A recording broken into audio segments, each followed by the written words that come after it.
Hey guys, this is Mr. Lauren with Reading is Fantastical here with another great story for you today. And I actually have a special feeling about this one. I think you're going to really love it. This book review is for those students who like words and or who like to write. Those students who like storytelling and who like theater, right? And live performances. This review is based on a real person who liked words and live performances. And just special note that I actually have some experience being being involved in some of the work that this particular person talks about. Okay, so let's go ahead and go to the next page. And we see here a song for August. And I actually have the real book here. The Song for August, The Inspiring Life of Playwright August Wilson. So I have been in some of the shows that this playwright wrote, August Wilson. Okay, let's go to the next page. I think you're going to love it. All right, look at the inside story here, inside cover. August Wilson grew up open to the creative inspiration in everything he encountered, in library books, in music, and artworks, in the lively conversations overheard in the restaurants and barbershops lining the Pittsburgh neighborhood of his childhood, Pittsburgh, Pennsylvania. August paid attention. He listened. And when he got older, he got ideas about what to do with everything he'd seen and heard, ideas that would make him one of the greatest playwrights in American history. And that I definitely believe to be true. All right, let's go to the next page. All right, so we see skyline of Pittsburgh. We see all the lights and different things there. Very cool. Let's go to the next page. And we see here the other part of that same page. I like to call this the author page. A Song for August, once again, the inspiring life of playwright August Wilson. And we see the author, his name is Sally Denmead, and illustrated by Alleanna Harris. Hopefully I'm not or killing the name there. I'm trying. Let's go to the next page. All right, so here's the copyright page. We see the publisher as well as the copyright information for the author and illustrator, and where you can perhaps write and let them know how much you enjoyed this book. All right? All right, let's go to the next page. Let's see the other part of the copyright page. Here, and we see some of the backdrop or background. Some of the homes that sometimes are depicted in his plays. He likes to get real descriptive. Okay, let's go to the next page. All right, so are you ready to get to the story? Are you sitting comfortably? Are you relaxed? Do you have your reading ears on? Are you being quiet? Are you keeping your hands to yourself? All right, let's go. Okay. All right, so here's page one, and I'm going to assume that this is August's mother, and that is little baby August right there. Okay, I think that's from page one. It kind of lets us know that he was a baby. Let's go to the next page. Well, at least, of course, he was a baby. Let's go to the next page. All right, so here we have the skyline, I think, of Pittsburgh, Pennsylvania. Little August was born, and there was a song inside him. Outside, the world was blowing the trumpet of war. Steel mills belched and clanged and hummed their harsh music all the livelong day, making ships and planes for the soldiers overseas. Smoke and soot hung over the hills of the city like a curtain of night. That's what Pittsburgh known for is iron or steel in making ships and things of that nature, right? Iron Curtain, they call it the Pittsburgh Steelers, right? All right, let's go to the next page. August's father was a baker whose temper was as fiery as his red hair. He wasn't home often. One day he stopped coming home at all. Wow, look at August there. And he was of age when his father left, apparently. So I'm sure that didn't make him feel good, right? Let's go to the next page. All right, for money, August's mother, Daisy, cleaned houses. At night, she helped his sisters with their homework while she taught him how to read. So I'm assuming his sisters are older than him, right? All right, let's go from there. Let's go to the next page. August liked words. He liked taking them apart to see what they were made of. He liked the way words had their own kind of music. And you see some of the words here: Hazelwood Hour, Question, District, Breakfast, Intelligent Avenue, just different words as his eyes are closed, as he's listening to words and saying the words out loud, I'm sure. And that they spoke to him. And so he loved reading, apparently. All right, let's go to the next page. Learning was easy for August, but school was a hard place to learn. It was tough to be in a place where no one looked like him. Wonder what that means. He looks a little bit bored, a little sad. Okay, so I'm sure we'll find out more because all the books and papers are in front of him. Let's see what he means by that. Okay, let's go to the next page. Day after day, he found the same note on his desk, calling him a terrible name, telling him to go home. Wow, I'm sure he didn't feel very good. Look at the boys; they didn't look very welcoming to him. He looks a little bit sad, a little worried, huh? The same note is saying, I can only imagine what those bad names are. We don't want to say those here. Okay, go to the next page. All right. So we see him sitting at lunch line. Looks like he's sitting by himself. Okay, let's read what's on the page. Day after day, he was left to sit by himself at lunch. Wow, the kids didn't like him very much. Except because he didn't look like him. Or he didn't look like them, I should say. Go to the next page. All right. Oh, this is not a good page here. Looks like them boys are chasing after him. Day after day, his classmates waited to beat him up after school. August felt his song going to sleep. His song for loving, learning and stuff, going to sleep. Wow, look at that. That can't be fun. Being beat up every day, being chased and stuff, huh? Let's go to the next page. But one day, his teacher told the class to write about an important person in history. August knew exactly who he wanted to write about: Napoleon Bonaparte. With brains and courage, Napoleon had changed the world. He was a man who knew his own song. I think August probably saw himself in that uniform, being like him. Let's maybe find out why. Okay, let's go to the next page. Okay, August worked harder on that paper than he'd ever worked on anything. He wrote a paper so good that his teacher didn't believe he wrote it. Wow, they're accusing him of plagiarism, right?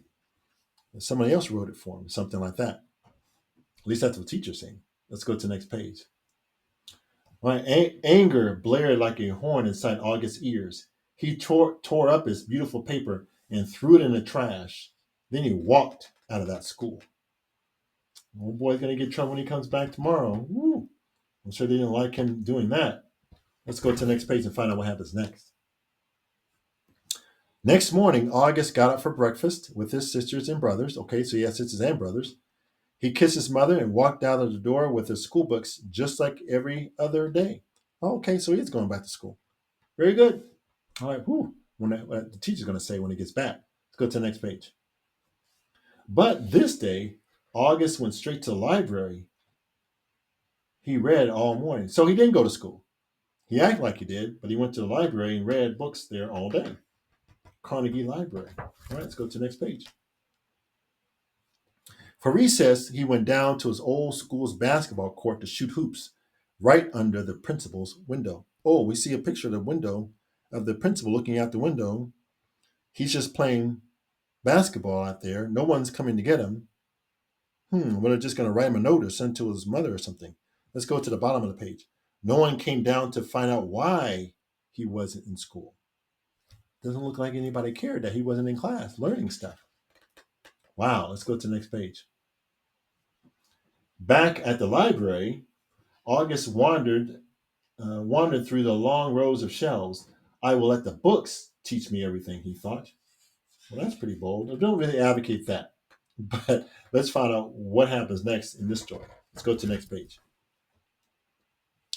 All right, it was a long time before he told his mother how he was spending his school days. By then, he was reading history, science, poetry, novels, and Greek philosophy. So he was reading to learn rather than just reading for information, for like the stories and stuff, right? He was teaching himself. Wow, it's pretty bold. All right, so let's go to the next page. And we see him amongst a lot of books. And we see more books here. He read books by people long dead and by people very much alive. And he found shelves of books written by Black authors. He read them all. Wow. But the library wasn't the only place August was learning. Well, where else could he learn from? Did he go to other places? Let's go to the next page and find out what happens next. He bought old records, willy-nilly from the junk shop for a nickel apiece, and played them on a scratchy antique Victrola. That's kind of a record player. One day he bought a record by the great blues singer Bessie Smith. August had never heard the blues before, but it sounded like food he didn't know he was hungry for. He listened to Bessie belt out one tune over and over, 10, 15, 22 times. August felt the voice of his own soul rise up to join with Bessie's on the Vitrola. The blues were heartache and homesickness, hope and bravery, tears and laughter all jammed together. This was a different kind of history than the ones he had read about in books. Wow, see the musical notes floating around, right? Let's go to the next page. And we see a picture of Bessie Smith. Okay, let's go to the next page. All right, now we see him just kind of sitting there, and letting the records on the floor, letting the words kind of go through his mind as he remembers everything, right? Go to the next page. And then we see a typewriter here. Huh, what's up with that? Well, let's read what's on the page here. It was around that time that a man selling a typewriter knocked on August's door. He had heard that August wrote poetry. August didn't have a typewriter, so he bought it. There was no backing out now. He would have to be a writer, especially if they paid that kind of money. But it gets some sort of something from it. The blues would be his muse. Okay, let's go to the next page. August's friends were all artists. They told their stories on canvas. Some made beautiful pictures with paint, others with cut paper that they called collages. August kept wondering, who are the people in those pictures? What is their story? He was curious about what those people might say to each other if he made them characters in a play. So the people, the pictures, if you made them characters, what would they say? Right? To each other. Let's go to the next page. All right, and we see other people or pictures and stuff on the wall. But when he told those characters what to say to each other, they got stubborn and clammed up. It was very awkward sitting there with no one speaking to each other. Well, I tried, said August, and stopped writing. Interesting. Now let's read. There's some pictures, words on pictures on the wall there. Let's see what those pictures are saying. Not so fast, said one of the people in the painting. Why don't you ask us what we have to say? Yeah, said another, who we know everything about this story. Just write it down. So the characters are saying, don't tell us what to say. We as characters are going to tell you what to write. Interesting. So the characters are telling the story, not August. Okay, let's go to the next page. Very cool idea. So August listened. A man in his best clothes had been to the bottom of the ocean. He had seen a great city made of bones, the bones of his African ancestors who were flung from the slave ships or drowned trying to escape. A round man in a pork pie hat had been thrown down a staircase by the evil ghost of the man who had owned his grandparents. An old woman in a white shawl said she was 322 years old. She had known slavery, freedom, and the struggle for equal rights. She was able to heal broken hearts. Somehow they all reminded August a little bit of himself. He let those people keep talking. He wrote down everything they said. Wow. So you see him writing as he's walking through history in his mind, right? Letting the characters speak to him. Let's go to the next page. And there we see slave ships and different people walking around and in buildings and standing a silhouette there. Somebody's standing on the ground or thrown on the ground or something. Okay, let's go to the next page. All right, let's see what's going on here. Very cool. Sometimes they joked like his old neighbors who drove taxis or ate at the local diner. See them dancing around and stuff. Let's go to the next page. Okay. Sometimes they hollered like they had a dream burning inside of them. Sometimes they sang as if their mouths were on fire. Ooh, next page. He never knew when those people might start talking. August would have to grab anything in reach, a wrinkled napkin, an old envelope, and start scribbling. Later, he fit the words on those scraps together into a play. So he took all these pieces of paper and made a play out of it. So different times of the day, he would hear them speaking to him. Very interesting. Let's go to the next page. All right, so we see here, and out of this jigsaw puzzle of scraps, his collage made of words, a story began to unfold. The story said everybody carries a song inside them. Sometimes it can be hard to hear, sometimes it can be even harder to sing. Ooh, very cool. See all the words are envelopes, piece of paper, pens, pencils, scraps of this and scraps of that. Very cool. Let's go to the next page. August wrote those people alive. He set them crying and dancing. He imagined them into the world. All right, next page. It was a long story. It took 10 whole plays to tell. It was a story of family and history, of slavery and freedom, of losing your way and finding it. A story about the music of life and hearing your own song in it. And it is still not over. Let's go to the next page. All right, and we see of the 10 whole plays, 1, 2, 3, 4, 5 on here. We see the dates and stuff, what they're about. So make sure you pay attention to that. Let's go to the next page. And we see the other 5. So the 10 whole plays. Right? Very cool. And we see the programs or playbills as they are. Let's go to the last page here. And we see the author's note when it kind of gives a little bit of information on each of the plays that are there. So this has really been a great, great, great story. Make sure you like, subscribe, and share this one. You're going to really love this one because the plays are out there. Make sure you get a copy of these and read the plays for yourself. If you're a aspiring writer, maybe consider this as an inspiration for you to write your own story or what the characters are telling you to write. Maybe pay attention to that. So once again, like, share, and subscribe. This is Mr. Lauren with Reading is Fantastical. Take care. I'll see you on the next one. Bye-bye.